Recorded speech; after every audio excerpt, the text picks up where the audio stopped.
Hey, hola, ¿cómo están amigos de YouTube? Espero que se encuentren muy pero que muy bien. Yo soy Héctor Pulido y aquí están todas mis redes sociales. Te recomiendo seguirme en ellas para ver toda la actividad.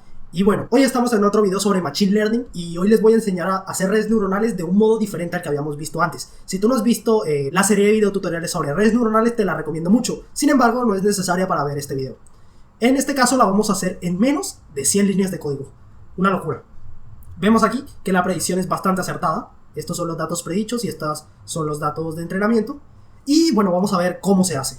Quédate conmigo si quieres ver este video. Bien, para empezar con esto es necesario primero que nada elegir qué motor de álgebra lineal vamos a utilizar. En realidad cualquiera le sirve, pero yo no encontré ninguno que satisfaciera mis necesidades en licencias. Porque la mayoría que encontré eran o de pago o de regalías o bueno, no me gusta traerles algo de ese estilo, algo que no podáis usar como quieran. Así que he decidido hacer yo mismo mi propia librería de álgebra lineal. Como es algo muy, no complejo, pero sí académico, no lo voy a subir al canal, así que está en mi GitHub y es este. Y bueno, lo encuentran en la descripción, el link a mi GitHub y el link a esto. Bueno, esto es lo que yo voy a usar, pero en realidad cualquiera le sirve. Son matemáticas, son suma, resta, multiplicación, división, pero de matrices. Entonces, cualquier cosa le sirve. Yo voy a utilizar esta y para utilizarla, bueno, le dan aquí en clone o download, le dan en zip, lo descomprimen. Bueno, en fin, una vez lo tengamos, vamos a linearalgebra.cs y lo pegamos en nuestro proyecto. Entonces, ahora nos vamos a proyecto y add existing item. Y bueno, le damos álgebra lineal.cs y ya podemos utilizar la librería de álgebra lineal. Podemos importarla de manera normal using álgebra lineal o linear álgebra, mejor dicho. He dicho mal el nombre todo el video y es mi propia librería, que bien lo estoy haciendo, joder. Y bueno, ya con esto podemos hacer lo básico: multiplicación, división de matrices, inversas, transpuestas, etc. Necesitaremos muy pocas de esas características, pero bueno, van a hacer nuestra vida muchísimo más fácil. Si quieren pueden comparar este código, el que vamos a hacer ahora, con el código que hicimos hace un rato en la serie de tutoriales sobre redes neuronales, y van a ver que no hay color, es totalmente diferente, es mucho más sencillo hacerlo de esta manera, pero también necesita un trasfondo en álgebra lineal. Entonces vamos a empezar. ¿Qué necesitamos? Primero que nada necesitamos saber cuántas neuronas vamos a tener, ¿verdad? Neuronas de entrada, neuronas en la capa oculta y neuronas de salida. Por cierto, este perceptrón va a ser del tipo monocapa, o sea, solo va a tener una capa oculta. Es fácilmente reproducible o generalizable a varias capas ocultas, pero eso es una sorpresa, ya luego lo veremos. Bueno, necesitamos el número de neuronas, entonces vamos a crear algunas variables. Además del input, output y hidden, necesitamos también saber el número de ejemplos que vamos a utilizar para entrenar a nuestra red neuronal. Entonces va a ser... Y bueno, también necesitamos el learning rate, que va a ser a la velocidad que aprende nuestra red neuronal. Ojo, no menosprecien esta red neuronal solo por ser monocapa. El 99% de los problemas de Machine Learning se solucionan utilizando redes neuronales monocapa o incluso algoritmos más sencillos como regresiones lineales o regresiones polinomiales. Así que por favor no desprecien este algoritmo. Entonces, como entradas vamos a tener 2, como salidas vamos a tener 1 y como neuronas ocultas vamos a tener 5. Esto es porque vamos a entrenar nuestra red neuronal con una puerta lógica. Eso significa que, bueno, va a ser algo bastante sencillo, pero no por eso menos importante y menos escalable, porque podemos resolver cualquier problema con esta cosa. Vamos a hacer 4 ejemplos y con un learning rate de 0.2, que con las pruebas que he hecho es más o menos bueno. Vamos a empezar ahora a utilizar las matrices, el álgebra lineal. Entonces para ello vamos a utilizar una clase del tipo matrix. Matrix vamos a utilizar matrix todo el tiempo. Entonces es importante que veamos cómo funcionan. Vamos a tener X, que van a ser nuestros ejemplos de entrada. Es totalmente compatible con los arreglos multidimensionales double. Y bueno, veamos. Vamos a poner aquí todos nuestros ejemplos.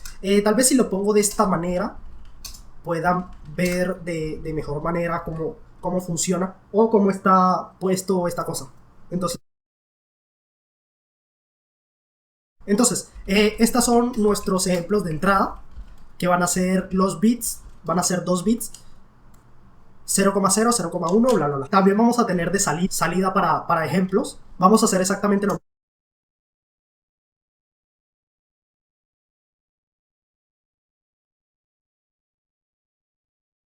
Y podemos ver que La puerta lógica que vamos a utilizar es una puerta lógica XNOR, que significa que si nuestras dos entradas son iguales nos va a dar 1, si nuestras dos entradas son diferentes nos va a dar 0. Entonces ya tenemos X e Y. Necesitamos también los pesos. Los pesos de nuestra red neuronal van a ser W1 y W2.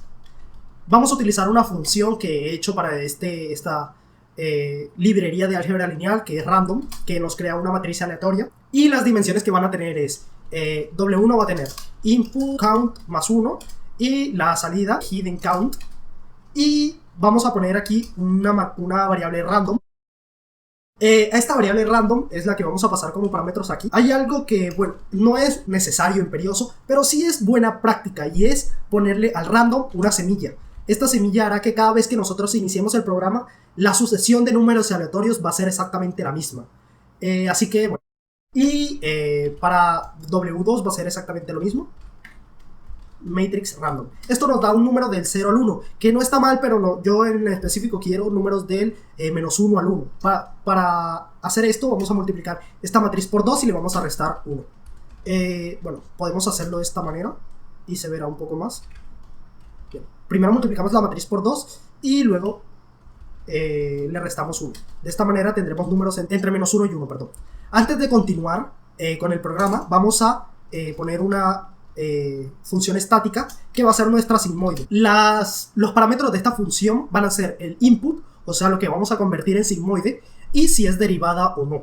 Lo normal es que estemos utilizando esta función sin derivar. Es por eso que este booleano está por defecto como falso, para que si nosotros no le pongamos nada, entonces aparece como falso. Vamos a poner una matriz o un arreglo bidimensional de doubles, que va a ser output, y este va a ser igual a i. Como se habrán dado cuenta, la clase matriz es intercambiable por la clase double de manera muy sencilla. Para recorrer este arreglo podemos hacer dos ciclos for de esta manera, anidados, pero bueno, yo me parece incómodo andar haciendo eso todo el rato, así que preparé una función que funciona de esta manera.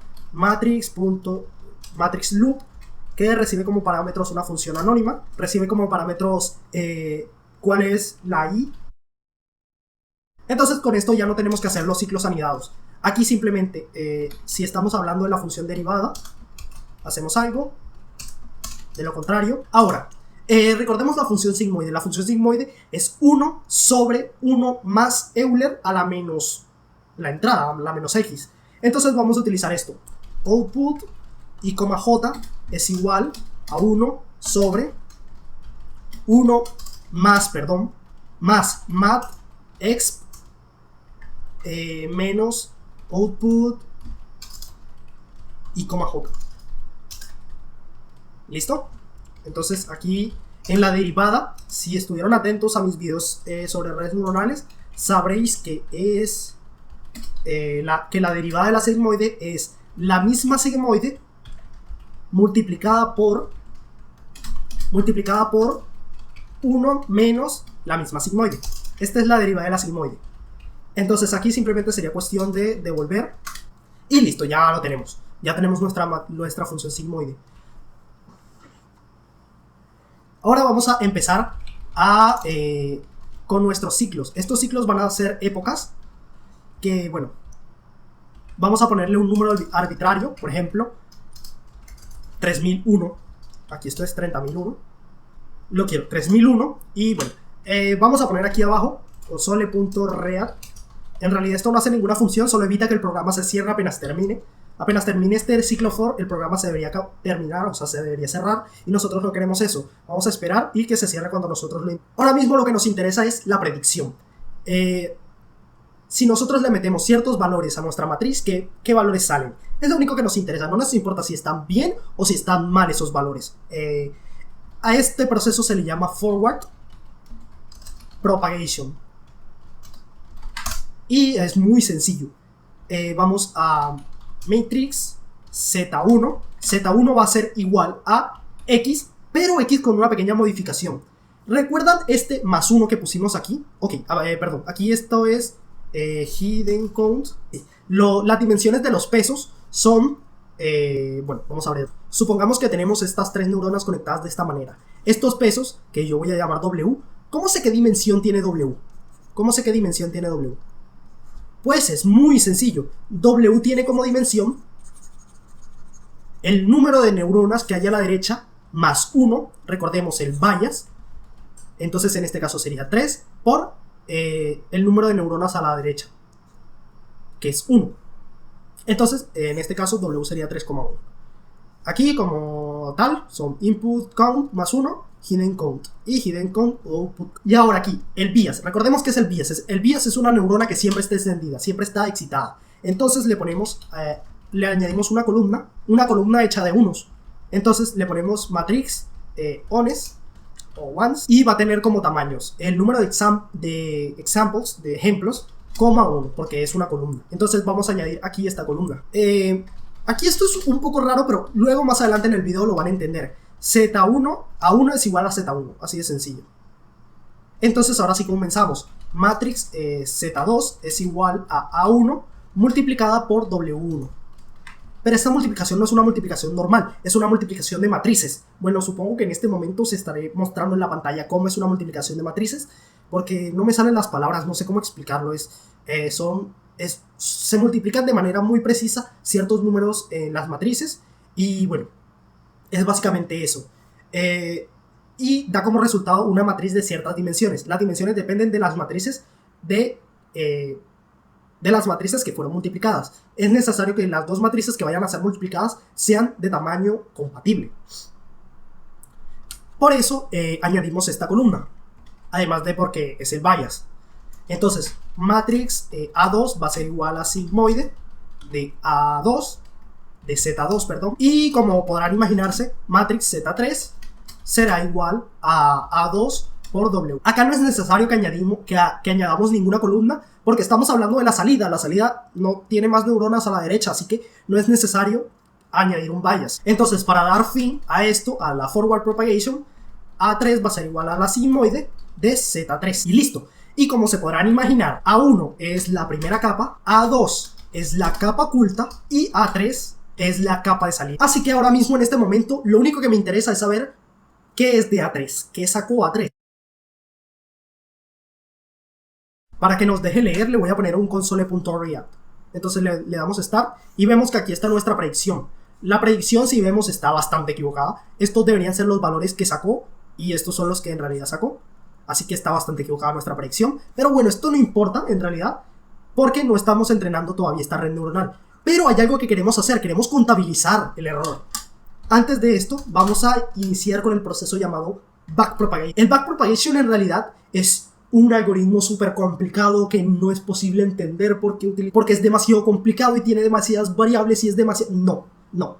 Ese es un error muy común en las personas que empiezan a aprender sobre Machine Learning. Pero en realidad el backpropagation es algo que ya sabemos hacer. Es el forward propagation, pero hecho de atrás para adelante. Es eso. O sea, no estoy exagerando, no estoy tomándote el pelo. Realmente, backpropagation es ir de derecha a izquierda en la red neuronal, pero en lugar de tener entradas, tenemos el error. Entonces, con esto sabemos cuál capa o cuál neurona es la que más contribuye al error, cuál peso contribuye más al error. Eso es lo que es el backpropagation. En realidad es súper sencillo, ¿no? No hay necesidad de complicarse. Sé que aún no me crees, pero vas a ver que es increíblemente sencillo. Primero que nada, quiero contabilizar el error. ¿Cuánto nos equivocamos? Vamos a ponerle error 3. Error 3 va a ser simplemente A3 menos I. Que sí, recordemos, son los ejemplos. Entonces es lo que sacamos menos lo que teníamos que haber sacado. Ese es nuestro error. Aquí podemos imprimir nuestra función de coste, que es el promedio de esto. Vamos a ponerlo. Error 3. Error 3 es una lista y cada lista es una cantidad de error. Vamos a ver qué tal. Es muy sencillo. El error 3 simplemente nos devuelve cuánto nos equivocamos. Aquí nos equivocamos en menos 0,25. Aquí nos equivocamos en 78, aquí en 76 y aquí en menos 20. Esto no nos dice mucho en realidad. Si nosotros queremos saber en realidad cuánto nos equivocamos, hay que sacarle un promedio a esto. Pero hay un problema. Tenemos valores negativos y valores positivos. Si promediamos esto, nos va a dar un valor cercano a 0. No queremos eso. Queremos que haya un error. Entonces vamos a hacer que sea absoluto. Esto es algo de la librería de álgebra lineal. Y bueno, ya esto le sacamos el promedio, que es average, que también es parte de la librería de álgebra. Y entonces ya con esto está bien contabilizado cuál es nuestro error. Tenemos un error de 0.5. bueno, en realidad me falta. Y es que vamos a multiplicar este error por example count. Esto nos va a dar más o menos un número un poco más legible. Vemos que nos hemos equivocado. 1,98 es bastante. Un número aceptable es 0.001. Es un número aceptable. Sin embargo, depende mucho del tipo de modelo que estemos evaluando. Algunos modelos son más tolerantes al error, otros menos. Este en realidad es muy tolerante al error porque con que nosotros tengamos 0.80 y algo aproximado a 1, ya podemos dar con un número que sí es interesante, que sí es parecido a lo que debería ser. Entonces un número entre que sea 0.8, que se aproxime a 1, nos va a dar un error de 0.01. Y es bastante para algunos modelos, pero para este en realidad no lo es. Entonces, bueno, vamos a quedarnos con esto. ¿Recuerdan que les dije que backpropagation era lo mismo que forward propagation? Pues lo voy a demostrar. Vamos a poner matrix delta 3, que bueno, ya luego veremos, va a ser igual al error multiplicado por la sigmoide de Z3. Pero la sigmoide derivada. ¿Veis? ¿En qué se diferencia esto y esto? Estamos teniendo una entrada, que es el error, y la multiplicamos por unos pesos. En este caso los pesos son variables, porque nuestro error va a ir variando con el tiempo. Entonces, esto representaría los pesos. Entonces, es simplemente eso. Ahora vamos a matrix. El error en la capa 2 va a ser igual a delta 3 multiplicado por W2. Pero como W2 y delta 3 no son de tamaños compatibles, entonces simplemente transponemos a W2 y bueno, ya podemos hacer la multiplicación. Bueno, esto no siempre se puede hacer, así que hay que mirar bien los tamaños de las matrices. Pero bueno, vamos a continuar. Ahora quiero que ustedes me digan, ¿esto en qué se diferencia de esto? O sea, es exactamente lo mismo. Es backpropagation, es forward propagation al revés. O sea, el mismo nombre lo dice. Es un algoritmo súper sencillo. ¿Y delta 3 qué será? Delta 2, perdón. Es simplemente el error 2 multiplicada por la sigmoide de Z2 de la derivada de la sigmoide de Z2. Es simplemente eso, es muy sencillo. Sin embargo, aquí tenemos un problema. ¿Recuerdan que dije que era exactamente lo contrario? Pues es exactamente lo contrario. Aquí estamos agregando una columna que en realidad no sirve para nada. O sea, sirve como vallas, pero en realidad no aporta ninguna información. Al contrario, nos está cambiando las dimensiones de delta 2. Eso es algo que no nos sirve para nada. Entonces, yo quiero quitar esta columna. ¿Cómo la quito? Bueno, la librería de álgebra lineal tiene una función que permite hacer un slice, que es recortar un pedazo de la matriz. ¿Qué pedazo vamos a recortar? Vamos a recortar desde la primera columna hacia el resto. Queremos solo recortar la primera. Y adivinad qué, si tuviéramos más capas, sería exactamente lo mismo. Solamente que ir haciendo esto todo el rato, el delta 2, delta tal. Bueno, delta 1 no tiene ni error ni delta 1, debido a que es la entrada, no puede tener un error, no podemos ir en contra de eso. Así que bueno, ya básicamente hemos terminado. Ahora simplemente es cuestión de aplicar el descenso de gradiente. Recordemos, el descenso de gradiente era x igual a x menos el learning rate, que es alfa, multiplicado por nuestro gradiente. Entonces aquí nuestro gradiente va a ser, en este caso es W1. Vamos a hacerlo en el orden mismo de arriba. Entonces será delta 3 multiplicado por A2, perdón. Y esto de nuevo, como las matrices no son compatibles, entonces es transpuesta. Ojo que esto es porque en este caso en específico, si yo transpongo la matriz, o sea, si cambio filas por columnas, da, pero no siempre es así. Así que mirad bien los tamaños de vuestras matrices. Y aquí es simplemente multiplicado por el learning rate. W1 menos igual, y es lo mismo. Y es por esto que no quería eliminar esta línea de código, porque aquí nos volveríamos un lío si en vez de A1 pusiera Z1 y tal. Así se lee mejor.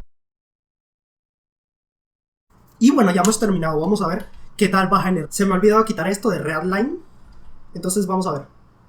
Ok, vemos que el error empieza a bajar y llega a límites bastante bajos, 0.03. Quizás con unas cuantas épocas más lo bajaríamos a 0.0 algo. Pero bueno, así está bien. Yo quiero saber cuál es la predicción. ¿Recuerdan cómo mirábamos la predicción? Pues simplemente console.writeLine A3. Y así miramos la predicción. Pero yo lo voy a hacer cada cierto... Listo, entonces, esto significa que nada más cada 1000 épocas vamos a mostrar esto. Vamos a mostrar las X y vamos a mostrar la predicción. Entonces le damos Start y veamos qué tal. Ahí vemos nuestra predicción. Es de 0.9, 0.9, aquí 0.01, 0.1 y 0.08.